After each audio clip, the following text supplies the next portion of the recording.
बिस्मिल्लाहिर्रहमानिर्रहीम। अस्सलाम वालेकुम। मेरा नाम ज़ीशान उस्मानी है और आप लोग मेरा अल-नाफ़े के ऊपर कोर्स ले रहे हैं फाउंडेशंस ऑफ एआई का। पिछले लेक्चर्स के अंदर हमारा एक सवाल रह गया था करियर पाथ्स के ऊपर कि करियर पाथ किस तरीके से लिया जाए, किस तरीके से आगे बढ़ा जाए, एआई में हम लोग क्या कर सकते हैं, डेटा साइंस और एआई का आपस में क्या ताल्लुक़ है। कुछ लोगों ने ब्लॉकचेन से मुतालिक भी सवाल पूछा। होता ही है कि आप लोग इस किस्म के सवाल पूछते हैं, मैं इसका जवाब देता हूँ तो जो हम असल कोर्स से उससे बहुत ज़्यादा डिस्ट्रैक्ट हो जाते हैं। तो खैर ये बहुत इंपॉर्टेंट सवाल है तो इसका मैं आपको जवाब दे देता हूँ करियर पाथ्स का। लेकिन आइंदा से हम सिर्फ वही सवाल लेंगे जो डायरेक्टली हमारे इस कोर्स से और एआई से रिलेटेड है।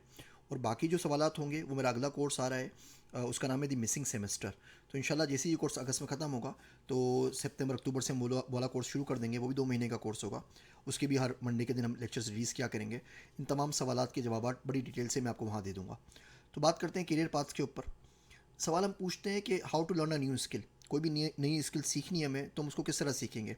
आप आर्टिफिशियल इंटेलिजेंस की बात कर लें, डेटा साइंस की बात कर लें, ब्लॉकचेन की बात कर लें। डॉक्टर एंड्रेस एरिक्सन थे फ्लोरिडा स्टेट यूनिवर्सिटी के अंदर, जिनकी तस्वीर यहाँ पे सामने है। इन्होंने वो 10,000 घंटों वाला रूल बनाया था जो पूरी दुनिया में मशहूर है कि आपको कोई भी काम करना हो तो आप 10,000 घंटे उसमें लगा दीजिए। ये कहते हैं अगर आप 20 घंटे लगाएं हर हफ्ते के और 50 हफ्ते तक, साल में तकरीबन 52 हफ्ते होते हैं, ये काम करते रहें तो 10 साल में आप किसी भी चीज़ को 10,000 घंटे दे सकेंगे। और ये 10,000 घंटे आपको किसी भी फील्ड में एक्सपर्ट बना देंगे। इनका अभी इंतकाल हुआ है जून 17 2020 को, हमारे कोर्स के शुरू होने के 2 दिन बाद।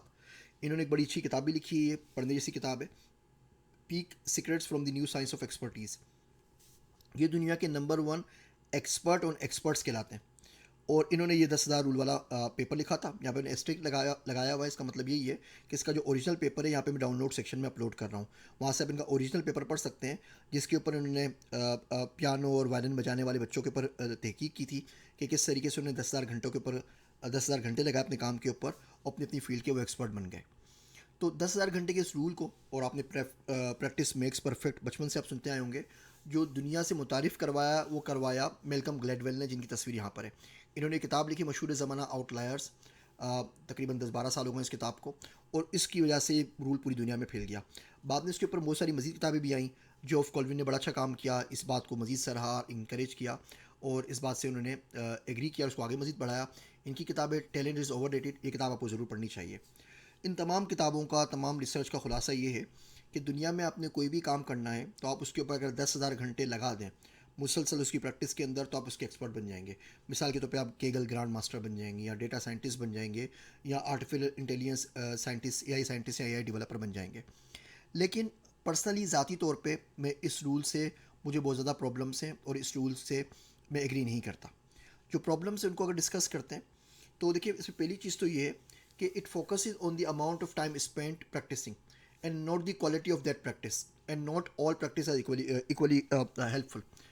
आपने देखा होगा, अगर आप जिम में जाते हैं, अगर आप जिम के अंदर मजीद मिसाल के तौर पे चले जाएं और वर्जिश करना शुरू कर दें, और कोई आप कोई भी चीज़ उठाएं, उसको उससे वर्जिश करने लग जाएं, अपनी मर्ज़ी से आप ट्रेड मिल पे चढ़ जाएं, अपनी मर्ज़ी से आप जंपे खाना शुरू कर दें, तो जो भी कोई प्रोफेशनल ट्रेनर होगा या जो भी प्रोफेशनल एथलीट होगा, वो बोलेंगे कि इस तरह करके तो अपनी बॉडी को और ज़्यादा नुकसान पहुँचाएंगे। आप किसी ट्रेनर के पास जाएँ, अपना आप मेडिकल चेकअप वगैरह करवाएँ, वो उसके हिसाब से आपकी बीएमआई के हिसाब से आपको बताएगा आपको कौन सी एक्सरसाइज करनी है, कितने देर के लिए कार्डियो करना है, कितने दिन के लिए रेस्ट लेना है, कितना वेट उठाना है, किस तरीके से किस तरतीब से आगे चलना है। तो अब यहाँ पे सिर्फ प्रैक्टिस ही नहीं है, ये प्रैक्टिस की किसके पास जाए, ये बहुत ज़्यादा अहम है। जो कि ये रूल कहीं पर भी इस किस्म की कोई बात नहीं करता। It leads to a misconception that any one can become an expert in a given area by putting in the time. ये बात भी ठीक नहीं है। आप कोई काम करते हैं, ज़िंदगी भर करते रहते हैं, आपसे नहीं होता। कुछ लोग होते हैं वही काम थोड़ी देर के लिए करते हैं तो काम उनसे हो जाता है। तो ये बात बिल्कुल गलत है कि आप किसी भी चीज़ की दुनिया में 10,000 घंटे लगा देंगे तो वो काम आपको आ जाएगा, आप उसके एक्सपर्ट बन जाएंगे। इसमें दूसरे बहुत सारे फैक्टर्स हैं। आपकी एज क्या है। आपने देखा होगा बच्चे जो होते हैं वो लैंग्वेज बड़े आराम से सीख लेते हैं, और एक उम्र के बाद 40 साल के आप हो गए, 45 साल के हो गए, तो कई नई लैंग्वेज सीखना, आपको अरबी सीखनी है, स्पेनिश सीखनी है, पुर्तगीज़ सीखनी है, आपके लिए मुश्किल हो जाएगा। और बचपन में बच्चे ने कोई ग्रामर नहीं पढ़ी होती, माँ बाप को वो कहते हुए सुनता है और सीख जाता है। इसमें आपकी जेनेटिक्स भी इन्वॉल्व है।